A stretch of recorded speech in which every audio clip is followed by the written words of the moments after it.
আসসালামু আলাইকুম, welcome to my YouTube channel. আমি আবির। তো আজকে টপিক হলো 28 পৃষ্ঠার 6 নাম্বার অঙ্ক, তৃতীয় শ্রেণীর। তো অঙ্কে প্রশ্ন বলছে কি, রিনাদের ফল বাগানে 3টি আম গাছ থেকে যথাক্রমে 645টি, 729টি, 890টি আম পাড়া হয়েছিল। ওই বাগান থেকে কতগুলো আম পাড়া হয়েছিল?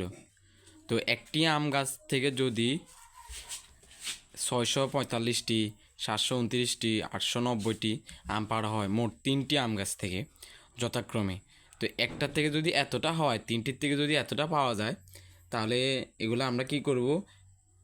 যোগ করব। প্রশ্নের লাস্টে বলছে কি, ওই বাগান থেকে কতগুলো আম পাড়া হয়েছিল।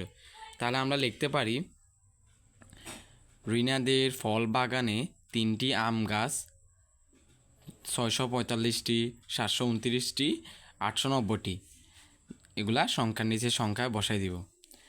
তারপর লিখব সুতরাং আম পাড়া হয়েছিল। প্রশ্নে আছে কতগুলো আম পাড়া হয়েছিল, তা আমরা এখানে লিখব সুতরাং আম পাড়া হয়েছিল। এগুলা তিনটা যোগ করলে বোঝা যাবে যে 3টি আম গাছ থেকে মোট কতগুলো আম পাড়া হয়েছিল।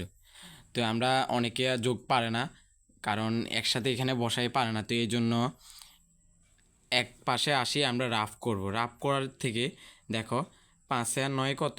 14, 14 4 হাতে রইল 1, তারপর হইছে 9 হাতের 1-এর সাথে 9-এর সাথে যোগ করলে কত? 10, 10-এর সাথে 2-এর সাথে যোগ করলে কত? 11, 12, 12 আর 4-এ 16, 16 6 হাতে আবার রইল 1, হাতের 1-এর সাথে 8 যোগ করলে কত? 7-এর সাথে যোগ করলে কত? 8, 8-এ 8-এ 16, 16 আর 6 22। তো আমাদের এখানে বের হয়ে গেল 3টি আম গাছ থেকে মোট কতটি আম পাড়া হয়েছিল। তো এখানে কত? 2268টি আম। উত্তর 2268টি আম। আশা করি তোমরা বুঝতে পারবা। যদি কেউ না বুঝো, মেসেজ করবা স্যারকে, স্যার অবশ্যই বুঝাই দিব।